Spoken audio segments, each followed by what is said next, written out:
Let's move now to Scott Brinker. He's going to give us Medical Food Service 101. Scott, if you would, give us a sense of your nutritional objectives with the role that beef plays in medical food service, how you make sourcing decisions, and so forth. Thank you. Slides that I put up here were basically based on classes that I give around the state and the country, based on the power of food, the mantra of Morrison Healthcare. What I do is I'm a certified executive chef. I work in the capacity of a regional executive corporate chef for Morrison. So I travel around a little bit and I see a lot of other hospitals and what they're doing. And I'll get more to that and what I'm doing as I go on. Here, the first thing I kind of want to do is define the problem that I see as a chef in healthcare. Is that, I have 350 beds here at Rapid City Monument Healthcare. I would imagine that at any given time, between 40 and 60% of the people here are here based on the diet choices that they made. If we switch down to slide number 3, we can see that this a lot of truth to this. Food can either be the safest and most powerful form of medicine or the slowest form of poison. That's a huge statement, and we have been manipulated by the food service industry over the years since the 1960s to eat faster, cheaper calories, and they're more profitable for the food manufacturer and more profitable for the healthcare industry also. We can look down to slide number 5. And that pretty much says it all. So kind of what I want to talk about is to start out with is there's been a disconnect between the producer and the consumer. That's where I believe that I'm trying to come in to reconnect food in a healthy way for the patients, for people. Basically, medicine isn't healthcare. Food is healthcare. We need to stay well. What we eat has either a positive or negative effect on what we do. If we eat fat food, we become fat. If we eat sick food, we become sick. If we eat great healthy food, we're healthy. We are what we eat. There's a lot of it. COVID here has really helped me out.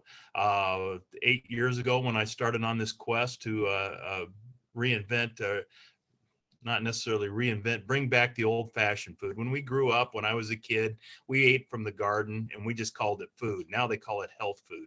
It's crazy how we've gone full circle already, and COVID has brought that back and made me somewhat of a prophet. And proved me right that if we go back to being connected to our food and knowing the story of our food, and that's where our food came from. How is our food grown? How is our food raised? How is it processed? How do we eat it? All makes a difference on how we enjoy it and how it touches all the aspects of our life, either physically, emotionally, or spiritually. We celebrate with food. We get depressed, we eat food. We're very physical. We need to eat food. So it affects us through all aspects of life.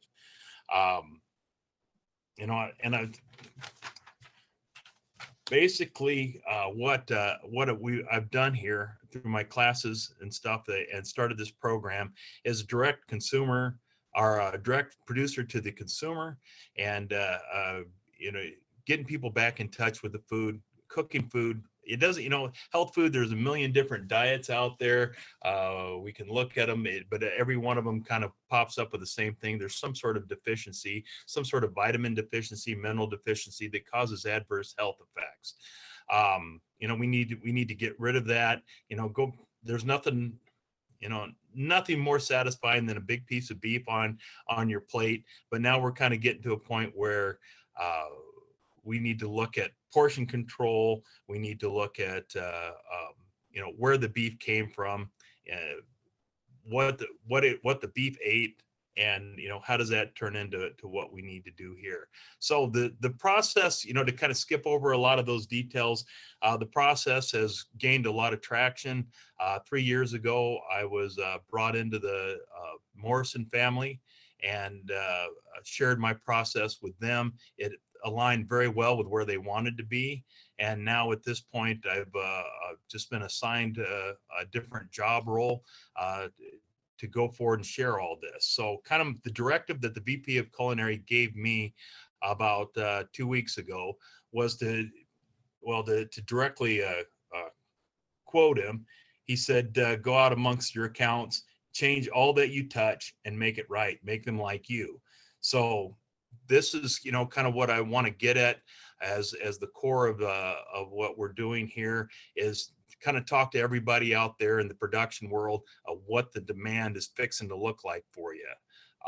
And the demand is coming fast. So to preface everything is that, hey, get ready, the train's coming, and get on it. We have accounts in every state in Canada, literally in excess of 1,500 to 2,000 accounts within the Morrison family alone. That's Morrison. We take care of hospitals, large critical care hospitals. There's several other families within the Compass One group that also, through a community living, assisted living, nursing homes, that kind of thing. So that it does, the numbers reach into the 3,000, 4,000, 5,000 different accounts across 2 different countries that are now starting to get on board with this type of mentality of the power of food and food is medicine. I have the backing of the company to talk to you and tell you what we're looking for and what's happening. I have a international and national based research and development team that is chomping at the bits. They are ready to go to launch what we call in Morrison as a concept menu. They want grass-fed, grass beef, in particular the Criollo cow. What it'll take to get there, there's basically not enough of these cows on hoof right now to take us through what we would call one cycle. And one cycle is each and every account featuring this beef made 3 different ways for one menu cycle, 1 day out of the month. We would need 600,000 pounds of beef to get us through that one cycle. When we set this up, we'll do 12 to 14 cycles a year. I'm talking about a lot of beef that Morrison is prepared to buy. As it is right this moment, we are featuring Criollo cow in our Criollo beef here in Rapid City. I oversee all the Rapid City, Black Hills accounts. I oversee accounts in Colorado, Wyoming, and Montana also. I have been given a directive from the regional director of operations to go make sure that every one of these accounts start buying the Criollo beef, more in particular, the ground beef to make hamburgers. Also the stew meat cut up into 3/4 inch to 1 inch chunks to make a lot of their different stir fries. We want that out there. That in itself, the logistics of that, Cindy Tolley and the Evergreen Beef Sturgis Meats is spearheading this, and we are taxing her production and distribution as we speak. So this, with just the regional and perhaps what do we have? We've got 2 major accounts in Kansas City, some smaller ones in the outline. We're looking at the Mayo Clinic people, the Monument system here within the Black Hills, and then the Providence system going through Montana, and then some independent hospitals in Colorado. That will tax what we have available right now. And that's not even a 0.5 percentage point of what's coming. They're knocking on the door. They're asking me, when is all this going to be ready? So, I pass that on to all you. Get ready. The things that we're looking for on this is the finished product, what's going to be our yield. That's why I really like the Criollo right off the bat. We can run a 6% fat in the ground and still have less than 10% shrinkage. The meat cooks up excellent. It has a great flavor to it. My customers here, I feed it to both my retail customers. We operate several different cafeterias within the system. They look forward to the grass-fed beef. They know it, they recognize it. That's taken 5-6 years to get it to this point, but we've trained our consumers and our customers to really like this. So the yield on it is great. Typically, I pay across my system $2.95 to about $3.50 a pound for processed beef. Processed being that I do not know the story of the food. I do not know where the beef came from. I do not know how the beef was raised, but it's cheap. I pay just about twice that for my ground Criollo beef, but I have never once been over budget. So I know it can be done, and part of it is because of the yield. I do not, with a typical 10% fat ground beef, we still have water that's added to that. We still have other fillers that are added to that doesn't get counted against it. Once I come up with an edible portion, I'm still losing 15%. A 20% ground beef, I will lose well over 20%. So we equate the dollar bill to what actually goes out, and it makes a difference. I've been able to stay under budget. That, and it forces us to watch portion control. Portion control is huge. People like beef. People, we've been taught by the beef industry, particularly the excellent marketing of the certified Angus beef program there, that bigger is better, and it's not necessarily it. I mean, it's my belief that through all that is where beef got the bad rap. Beef's not bad for you. Beef is really good for you, especially properly portioned.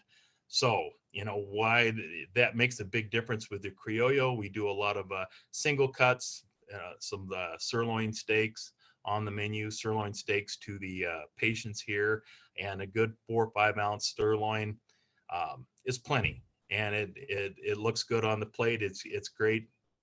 It eats very, very well. It doesn't have to be that great big chunk of meat laying on a plate. So, Criollo, being the fact that they run a little bit smaller, we can get a nice 5 ounce steak, and it's still nice and thick. The consumer is looking for that thickness. They want that nice thick piece of meat. And so, smaller cuts give us a thicker cut for the portion size. So I really feel that the Criollo needs to remain a little bit on the smaller size, just to preempt what's coming our direction. That I think is really important. It's important to Morrison and Compass.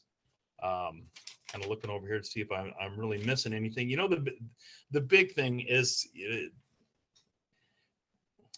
we've really fallen short as far as the healthcare industry and preaching exactly what healthcare is. And,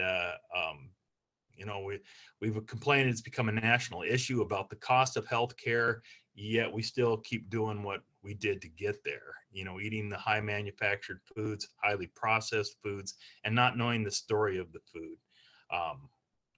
I've been able to convince Morrison as a company, Compass One as a group, that knowing the story of your food and these Criollo cows not only accentuates and defines sustainability, it puts us into a situation where the corporation can be the type of corporation that puts their money where their mouth is. So I've proven that we can stay within budget, spending a little bit higher amount on the beef. We can control portions, we can control yield. The only thing that I can't control is availability right now. So that's, again, my challenge to all of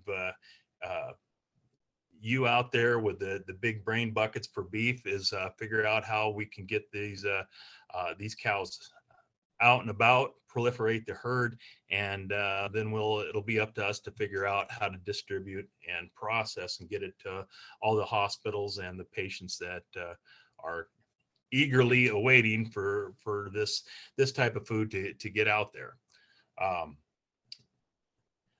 I think that, I'm just kind of, I hit the points that I wanted to hit, kind of slide through my slides here. I mean, that's just it. If we can just kind of walk through the slides a little. I mean, most of all is just, this is what we're up against right here. Doctors, they get 12 to 27 hours of formal training in nutrition.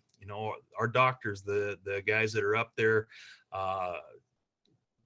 making diet orders and talking to our patients, they just don't understand, nutrition. 86% of the doctors, and that kind of holds true. I talk to doctors every day. 86% of them feel unqualified to speak to their patients.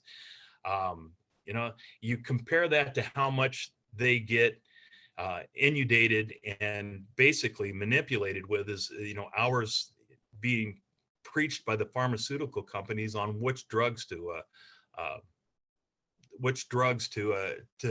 prescribe to people. And then we spend more money on drugs in this country than any place else in the world. It's pay me now or pay me later, and I think people are understanding that, we pay now a little bit, have a little better food source, appreciate our food, and we will save money in the long run. So, know the story of your food, understand where most of these diseases come from. Most of them are coming from the food we eat, based on all the billions of dollars that, these big companies are spending on marketing. And, we walk right into it.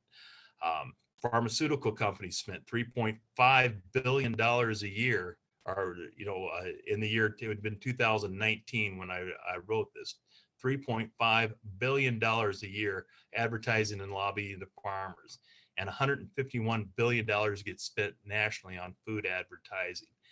Who advertises all that? Campbell's, Nestle, and we see where all this is going right off the bat. So Morrison / Compass One is on the other side of that. And we finally, through this company, it's the largest food catering company in the world by a long shot. Nobody has the purchasing power that we do. We can change the world. And right now I'm just a little voice amongst that sea, but it's growing fast. So again, I'm telling all y'all on the production side, get ready, it's coming. At that point, I don't see anything else that I wanted to hop on here. I know we were kind of running a little bit over, so I can cut it short right now and call that good. I can keep talking just as long as you let me talk. And that's never a good thing.